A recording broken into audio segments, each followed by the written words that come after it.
So our next panel deals with community engagement. It's a very important thing if we're going to be doing work in urban areas. We need to be able to engage with the community in urban areas, and we could have no better moderator for this panel than Marlo Rencher.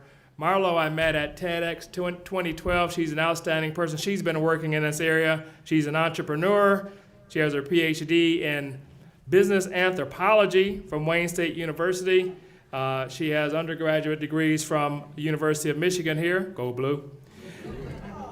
And let's see. Marlo, I have to read this because Marlo just took on a new job. So she's a co-founder of a company called Snapshore, but she's also the executive director of the Center for Innovation and Entrepreneurship at Cleary University. So I will introduce Marlo and let her introduce her panel.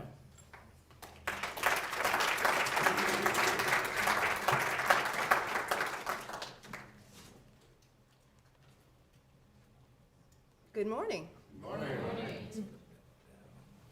Okay.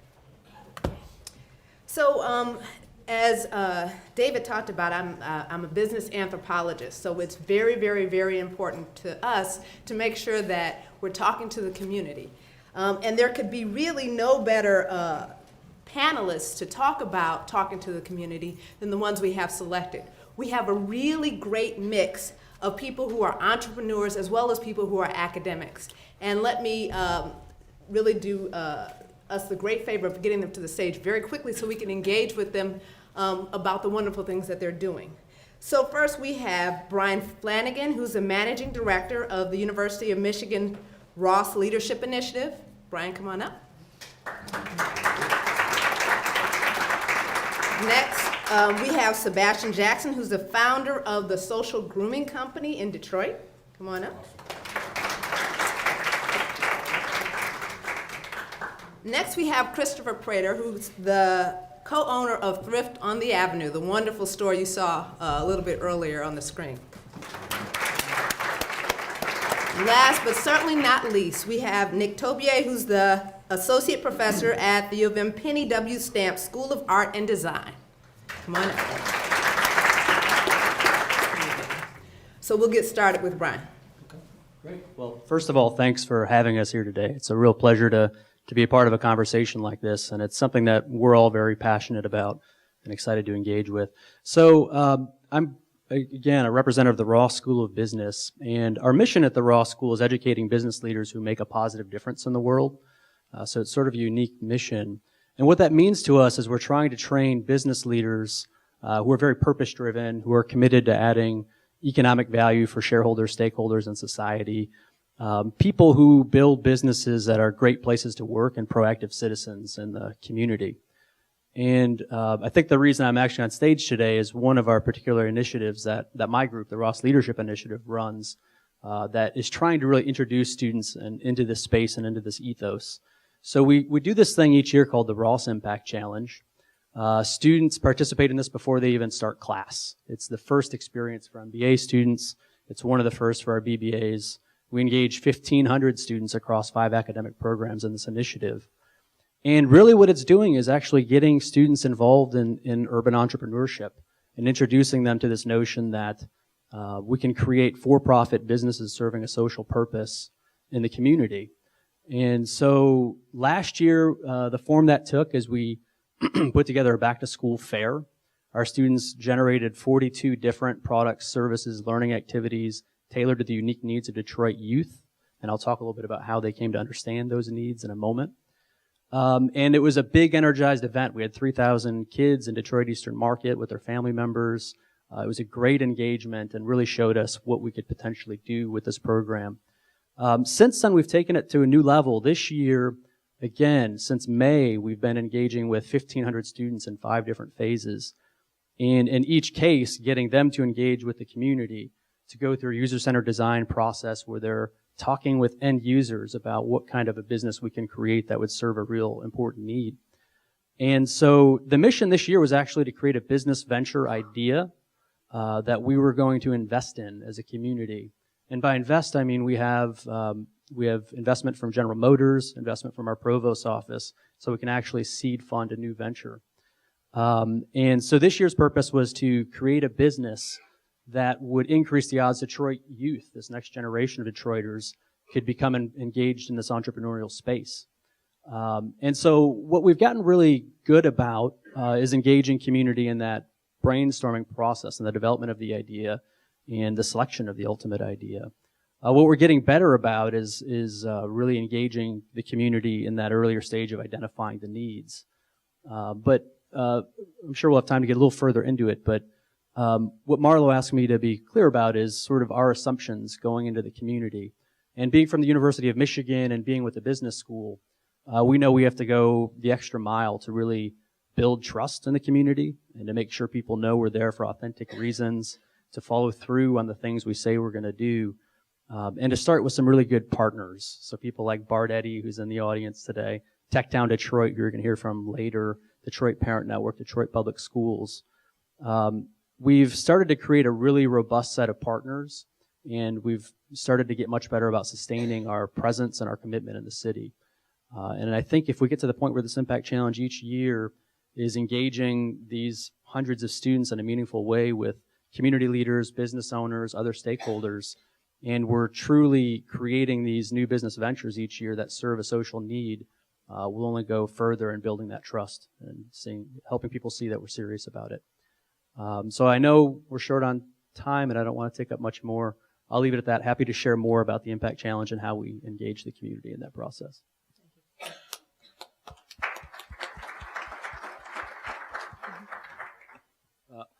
My name is Sebastian Jackson, and I am the founder of The Social Club. The Social Club is a barbershop that impacts community and the natural environment.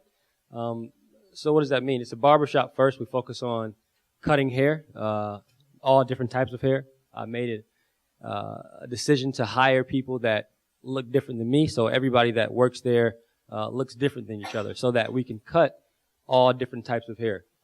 That's one way that we impact the community, by engaging all different types of the community, so that we can kind of break some of these racial barriers that exist. And because everybody needs a haircut, this is a place that they can come and engage, right? How else do we impact the community?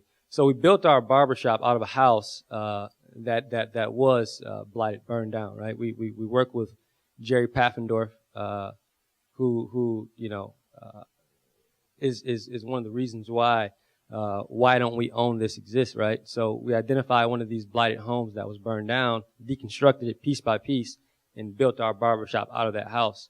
Our barbershop is located on the main campus of Wayne State University.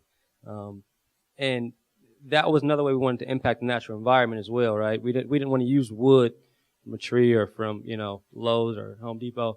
We wanted to use sustainable materials. And the second piece of us impacting the environment is all the hair that we cut, we recycle that hair and use it in compost to grow trees around the city of Detroit. Hair is made up of 15% nitrogen, which is a natural fertilizer. You know, it helps with the composting process. As that compost breaks down, and the hair is that nitrogen support for that tree, we found that every month we collect about 12 pounds of hair, which is enough hair to support the growth of 10 trees for that first year. So the idea here is to, you know, take what has existed in my community forever, right, the barbershop experience, and turn that into something that impacts the community and natural environment. Through breaking racial barriers, through taking the hair clippings and impacting the environment directly. And then we do these things called shop talks, which is essentially a panel discussion where we have local and global innovators come together, sit in the barber chair while getting their haircut, telling their story. What do you do? How did you get into it, and why? And, you know, we've had people like Dwele, who's a Grammy Award-winning artist, come in and tell his story. We've had Jamie Shea, who's worked with Mission Throttle, venture capitalist.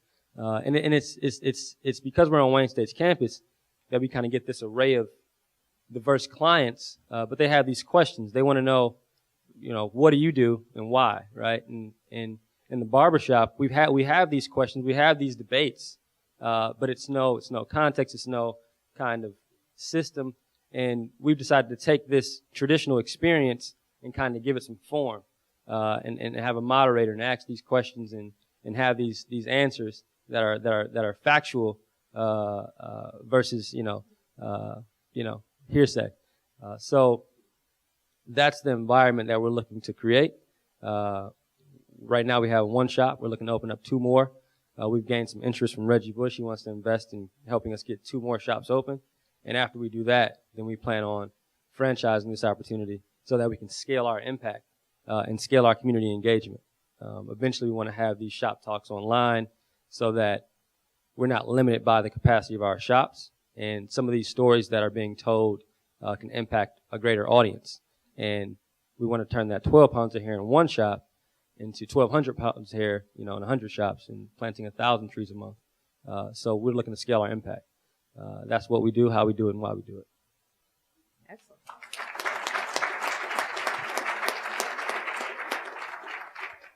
Good morning, everybody. My name is Christopher Prater. I own Thrift on the Avenue along with my wife, Tanisha, and our partner, Jessica Glenn. I wish that I could say that owning a resale store saves trees and lives, but I don't. I think I'd be embellishing that. I tell you a small story about me. I am one of 14 children in my immediate family. I come from same mother, same father, 6 brothers, 7 sisters, 7 right hand, 7 left hand, 7 dark skin, 7 light hand. I mean, it's kind of crazy. My father was a salaried employee with Ford Motor Company for 37 years. And whereas he made a very good income, bringing that check home and dividing it 16 different ways every week is, pretty creative at one point. And then when you're a kid going to school every day with resale clothes on, that's another challenge, And the Detroit public school system getting teased every day. So long before Ryan Leslie and Macklemore made the thrift song popular, I was the guy rocking my grandfather's socks. That was me. Fast forward some 20 years later, I meet a young girl who is a only child, and she marries into my family of 14. And, my family now college educated and doing well. They still shop at thrift and resale shops. So my sisters, love them to death, got my wife addicted, and she has been turned out ever since then. We started Thrift on the Avenue. I wish I could say it was a lot of planning that went into it. But really, my wife and my sister-in-law had a brand called the Thrifty Bras, where they show women how to look good without paying a lot of money. Matter of fact, the tagline is, "Looking fabulous doesn't have to break the bank." And so we were partnered up with, different, back up, I don't want to use the partner just yet, but we were supporting a lot of thrift and resale stores. And, me doing the math, it's like, hey, we were spending a lot of money and marketing towards these organizations where the impact we can't really quantify. Everybody says we support this charity and this charity. But after seeing a CNBC story about one of the major thrift stores and their business model, it brought tears to my eyes. And I said, hey, listen, we can do this, and the amount of money that just my wife and my sister spend alone, we could be successful if they shop there. But we could have a direct impact on where those dollars go. We spent 12 years in Atlanta, Georgia, although we're native Detroiters, and we moved home about 2 years ago.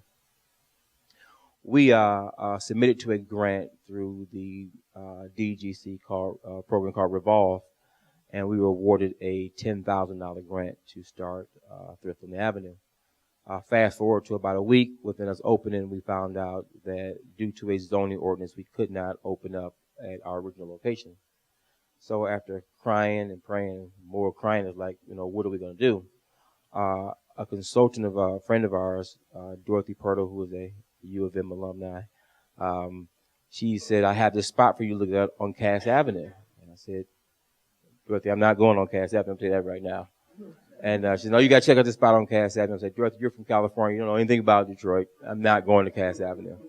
So after much urging, I came down to Cass Avenue, and I thought that I was literally out of town. I said, I had no idea that all this development had taken place since we had been gone. So what you guys understand and know as Midtown, I knew as Cass Corridor. So in terms of sustainability and making a urban impact, it was important to us to partner up with one of the longest institutions that's been there, which is the Coalition of Temporary Shelters. Being a clothing store is one thing. I don't think it takes much brain work to do that. But as Detroit continues on its path of resurgence and its renaissance, we've heard it a million times that you don't know where you're going until you know where you've come from. And I would be remiss for me to be in business in Midtown and not bring along one of the most prominent fixtures in that part of the city, the Coalition of Temporary Shelters. And one of the things that we do is a lot of times they have issues with raising funds because people say, I'm not going to contribute because everybody there is some dropout, dope pushing loser. The reality of it is that homelessness is a transition. One or two bad decisions, and any one of us in this room could find ourselves in a similar situation. So we partner with them to raise awareness to how people become consumers of cots. And by finding that out, you could, find out that someone is there because they may be a veteran that's suffering from PTSD or could be a victim of domestic violence. And so it's just not a cause or the sum of riotous living. It could just be, a bad situation. And so that is our impact, or what we hang our hat on, because that's most important, not just selling a nice dress that you could find in Neiman Marcus. You could find for us for $10.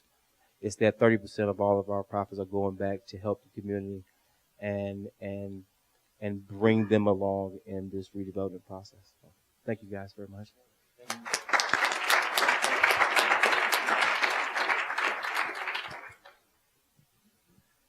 My name is Nick Tobier. I am a faculty member here at the School of Art and Design and the College of Entrepreneurship. And I teach a number of courses, and most focus around communities in Detroit. And in fact, Fresh Corner Cafe had started in one of those classes as Get Fresh Detroit, and I'm so glad it's still going on. Let me tell you a little bit about how I got to that. I think that might be useful because we talked about why are some of these questions specific to an urban context. So I largely, for the last 10 years, I've been working in Detroit, taking students from the University of Michigan campus to Detroit. I grew up in a part of New York City that looked a lot like the parts of Detroit that I work in, and I understood the environment that surrounded me to be hostile and violent and unpredictable, and I wanted to get out of there as fast as possible. And I used education as the way to get out. And I am concerned deeply that if our best and our brightest students see their communities as places to get out of, and that education is separate from the community, and those students go perpetually to the centers, whether they are New York or Los Angeles or Chicago, we perpetually disadvantage those places that need our brightest the most. So I work largely in Brightmoor with my kindred spirit, Bart Eddy, who is here as well. And some of the things that I am concerned with and occupy most of my time is building the capacity of those young people to see themselves as powerful enough to shape their environment in a way that reflects their largest ambitions. And in that shaping, they do not have to leave. And that ideally we build our schools as places that are places for resilient communities to thrive and flourish. And we can see that contribution come back. So as much as possible, if I can try and summarize some of the things that we do, I bring a variety of University of Michigan students, a mix of engineering, business, sociology, art and design, to work together with this year a 9th grade class. We get together, we talk a lot, we play kickball, we talk about how we get to school, we talk about the things that we love, the foods that we hate. And the best is when those relationships start to form, when we're not worried about a task, but we get to know one another as individuals, and we co-create projects that will have an impact on the school and potentially on the neighborhood, but most importantly on the lives of the young people who are creating them. So a number of years ago, a group of U of M and Detroit Community High students started a project called Detroit Community Apparel. They won the Detroit Soup Competition, a micro-funding grant. It happened that NBC Nightly News was there that night. They got interviewed by the Brian Williams Show, as well as a French television network that I don't think really spoke English. You have to somehow watch this interview at some time. There's a lot of smiling, holding up a t-shirts. But now, 4 years later, the students who were freshmen in high school are running that project. So they know everything. They know the design process. They know how to burn the screens. They know the marketing. And that's our greatest aspiration, or at least mine, is if I can build the capacity of these two groups of students to work together to co-create those projects so I can get out of their way and let them own that process, then they are the next generation of leaders. We have projects that have failed, and I'm so happy that they fail epically. So there was a group that built a mobile pizza oven out of steel, and it got so hot so fast you couldn't get near it, but it could cook a pizza like no tomorrow once you got that fire going. But you didn't want to go near it, so there's a problem there. But we learned that in December. Nobody wanted to go outside and work on it. So we look over and over for things where can we be resourceful? Right now the students are building bus benches out of wood that we've salvaged in the neighborhood. And when you see a 9th grade girl who's never held a hammer or a saw, who says at the beginning, I'm not going to do that, does it at the end of the day, feels that they can do it, we're not teaching saw work or woodworking or hammering, but we're teaching confidence and building that capacity. So as a teacher, as an educator, what I have learned is most important to me is to train my students as best possible to turn their sense of privilege inside out. We talked a lot about what are the communities that we engage with, and when Marlo and I spoke. So the communities are multifold. There's the University of Michigan students who largely come from communities of privilege, many of whom come from the surrounding suburbs and have a very complex relationship with the city of Detroit, some of which comes from parental misgivings or antagonism or guilt or all sorts of things that said Detroit used to be great and then we moved out to Bloomfield Hills and don't go in there. All sorts of things that come in that process of deconstructing the privileges that come with race and class. And those, once we can help understand and unpack some of those, then we can understand our partners as individuals and our communities as complex. Because the same 9th grade students have multiple identities. They're brothers, they're sisters, they're Christians, they're athletes, whatever it is. And when we can start to understand each other's individuals, the things that we create together will stick because they come from places that have something that's a core value or an ideal.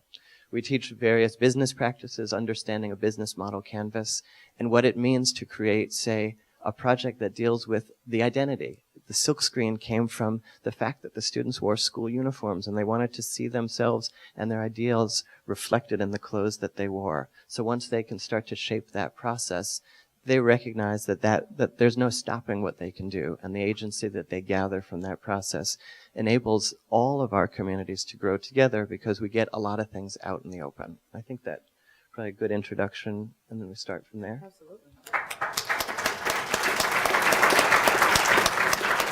So, actually, the panelists did a really, really great job of hitting most of the points that we wanted to get to.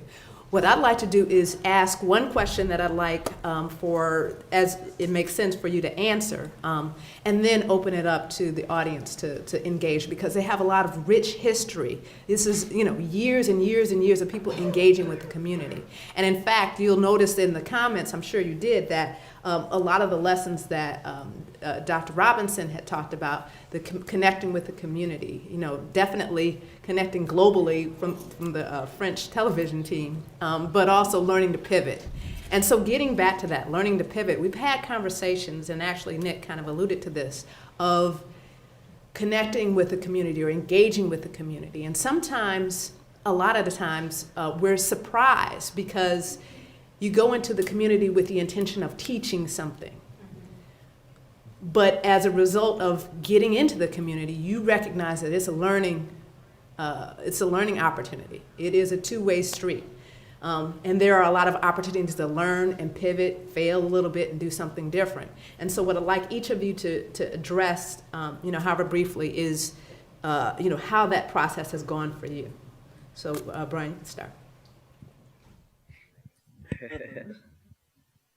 Yeah, so it's absolutely a two-way street with something like our Impact Challenge. If anything, the learning is coming more in the other direction. Our students make that engagement with the community really the core of their learning.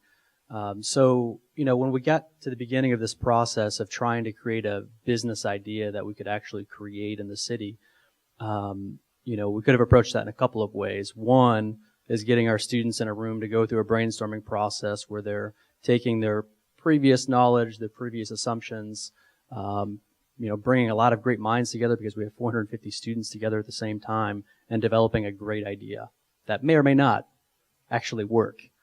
The alternative, the approach that we take, is from the outset of the brainstorming process, we actually get our students on 14 different yellow school buses, head down to the city, and just as an example, this year we had our students spread across 8 different sites. We had some students midtown, downtown, trying to get a real good sense of the entrepreneurial landscape that they were trying to connect Detroit, this next generation of Detroiters with. We had some students with Goodwill Industries trying to get a better understanding of job force or career force development, workforce development. But then we had 5 different neighborhood level events happening. So we were in Brightmoor, we were in Osborne, East Jefferson, Hope Village, University District, and working with a variety of partners there to basically give our students an opportunity to interview, people who are going to be end users. So we had groups of students that just spent the whole day with youth, doing similar things to what Nick described, playing soccer, doing some creative projects, trying to create music videos, just doing things to try to, again, develop more of that human understanding and a relationship. We had other groups of students who were conducting stakeholder interviews. So they were talking with business leaders from that community, neighborhood level, leaders, parents. And so, when our students came back, they were working in groups of 75. Have you ever tried to accomplish anything with 75 people? It's a very difficult process. But what was important to us is when those groups of 75 came back, they had this 5 neighborhood understanding of Detroit that they didn't have before. They had this understanding of the entrepreneurial ecosystem and some of the unique challenges of workforce development in the city of Detroit specifically. And so when they got to their brainstorming, they were actually informed. It wasn't just their previous experience or their assumptions. They were actually informed by developing relationships and having these complex conversations in the city. In the next day, so they generated what they thought were some really good ideas. We had about 40 ideas at one point. And the next morning, we brought those same community leaders and parents and high school kids onto our campus to basically hear our students present ideas. And we've done this now 2 years in a row, and it's a pretty hilarious process because our students think they've got it figured out, and then they're just devastated by the very important feedback they receive. Because in many cases they're nowhere near the mark in terms of developing a business idea that would actually work in the city. And so at every step we engage the community and community leaders in this process, so that by the time we get to a final business idea that we're going to invest in, not only financially, but we're going to invest our time in for the next year, we've got an idea that we know can actually have legs because it was created by the community itself. So I think that's getting at the question. I probably talked too long. My apologies. So what have we learned? Well, in hiring the initial staff, we're on a college campus. It's very diverse, so we knew we needed to have different types of people there to cut everybody's hair, right? Every texture of hair. And we wanted our customers to be comfortable coming in and seeing somebody that looked like them to get their hair cut initially. What happened was we found out, when this person's busy and you can't get in with the person that looks like you, you'll try someone else because you've come a few weeks, you saw that person cut hair. So it wasn't originally, the intention to say, hey, we're going to break these racial barriers. We saw that start to happen. We saw people start to become friends with people they may not normally ever interact with. And then they start to understand that they have the same values, the same interests, and things like that. So our clients taught us that this is something that they've wanted. Maybe they didn't know they wanted right away, but started to ask questions and hang out together and kind of break those barriers. And then in the shop talks, we found that people want to interact physically, right? They want to be able to have a place to ask these questions. And so that's kind of two of the things that we've learned is, these racial barriers being broken and people wanting to experience different things, and then have questions answered by people that have actually done what they're trying to do. And we've just taken this, like I said, traditional barbershop experience and kind of given it a format to meet those needs. You know. You know, they teach you in B school and any entrepreneurship class you ever take that in starting a business, it's location, location, location. It's a great problem that we have, both Sebastian and I have been in Midtown, is that Midtown is a great location, location, location. Conversely, it is a meritage and mixture of people of all races, backgrounds, economic persuasion, religious orientations. And so for us, we have about 890 sellable square feet. And we have been challenged with trying to inventory a store that has transplants that are moving here from Germany to the African American inner city kid down the street who goes to Cass Technical High School,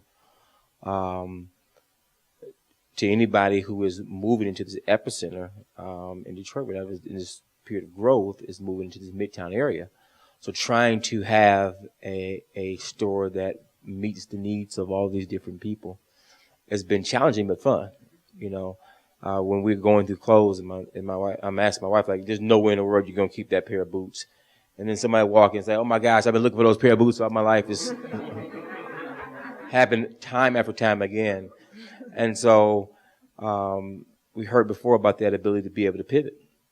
I had this expectation, this idea of the store will be run and stocked a certain way.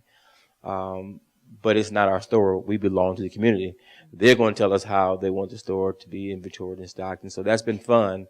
A little tensions at times, letting go of those reins, because I had this idea about how we want the store to be arrayed.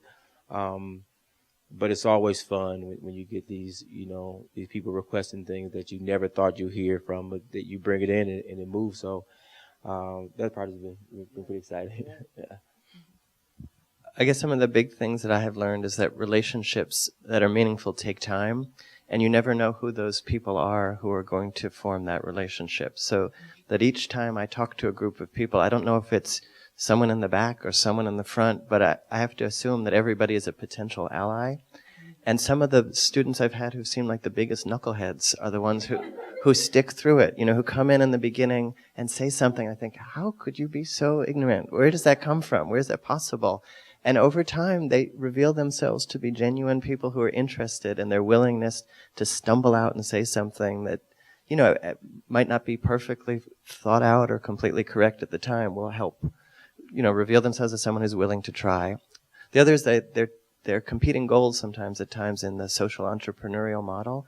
The traditional sort of risk and return curve doesn't work as well when you need to think about capacity building over a longer arc of time. How do we know that investing in a young person's formative years in education play out well until 10 years down the line?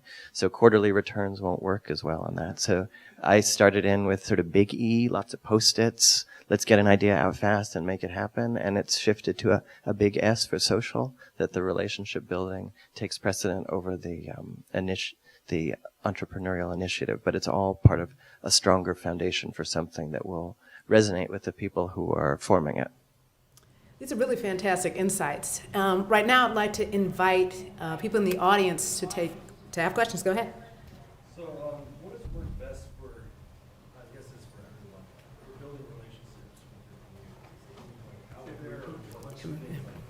Okay, so with each question, I'm going to repeat it just again to make sure that we have our entire audience be cognizant of the question. So he just asked about best practices for building relationships with the community.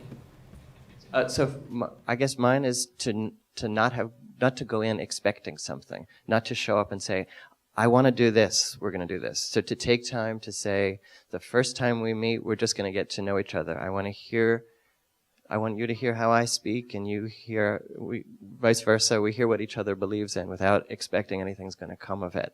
And the more time you can take to do that, the more you get to say, I really like working with this person, or I don't like working with this person, but at least I know where they stand, and that's also useful. So the time in building those and going to the place where people are. So not expecting everybody to use email, which I think is a university disease that assumes that they didn't write back to me. Showing up at someone's door or calling, or also making it so that you make an effort to come meet the person, that because you're asking someone their time and their expertise, and in a busy life, why would they give that to someone they don't know?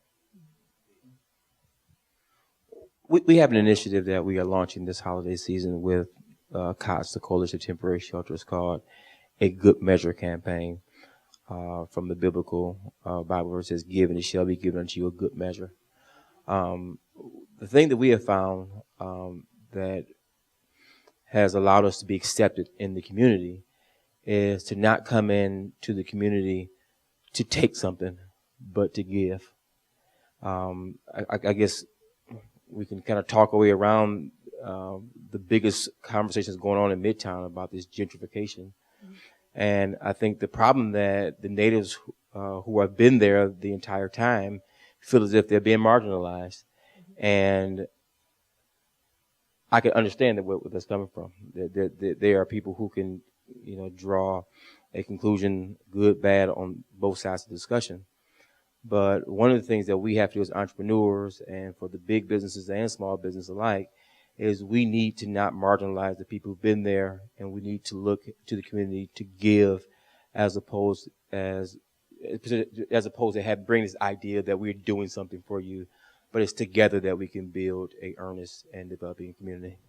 Okay, I'm gonna just ask for one more question because we don't have that much time, and maybe you can integrate anything else in that. I'll go with the back, and if we do it quickly, maybe we can get to it. So go ahead. My question is, given your individual journeys and your objectives, what's your global strategy to implement your objectives? What's your way to connect with your customers, with the community, with the youth, to help build what you're doing right now? Okay, so the question, and I might be paraphrasing inaccurately, is basically, given the objectives that you have, given your experiences, what are your larger objectives for connecting with youth in a fluid manner? Is that in a mobile way, given, of course, that youth are kind of oriented towards mobile? So for us, I think the barbershop has traditionally been very inconvenient. You know what I mean? It's inconvenient to go in and wait and, wait for hours, spend your whole day trying to get a haircut. That takes 20 minutes. So for us, we're looking to build a website, one that engages several different communities, so they can experience the shop talk, that doesn't limit our capacity within the shop. And then building relationships, right? I think, so going to your question, I think you have to be genuinely interested in people or communities, in order to engage them. I do that by asking genuine questions and being genuinely interested in whoever I'm looking to work with. So building a website is going to really help us, or building the type of website we need is going to really help us scale our business. The barbershop experience is really interesting, and we're trying to take this physical experience and create content around this well-groomed lifestyle that a lot of people, young men specifically, are looking for in my community, right? So what does it look like to be well-groomed?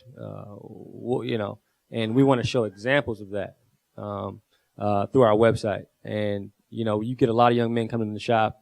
One particular, his name is Gerald. He's a boxer. He's, I think, 11th grade student. He started a sandwich company.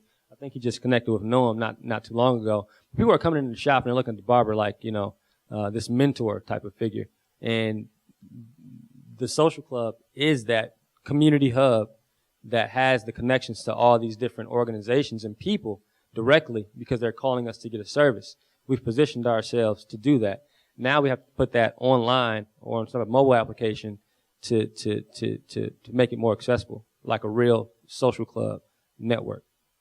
So unfortunately, we don't have enough time to engage another question or have another question go on, but I want to, first of all, invite you and challenge you to recognize in the conversations that we're having here that this is a form of innovation that perhaps you haven't seen a lot of. This is innovation of an experience. You've seen innovation of products, you've seen kind of technical things going around, but this is innovation of experience. And really, it's about engaging with people. That's where that innovation happens. So if you could please join me in thanking our panel for their insights.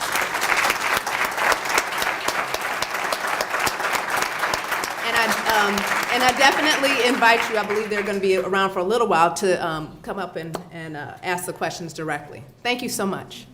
Out of Detroit now, and I'm very proud of it.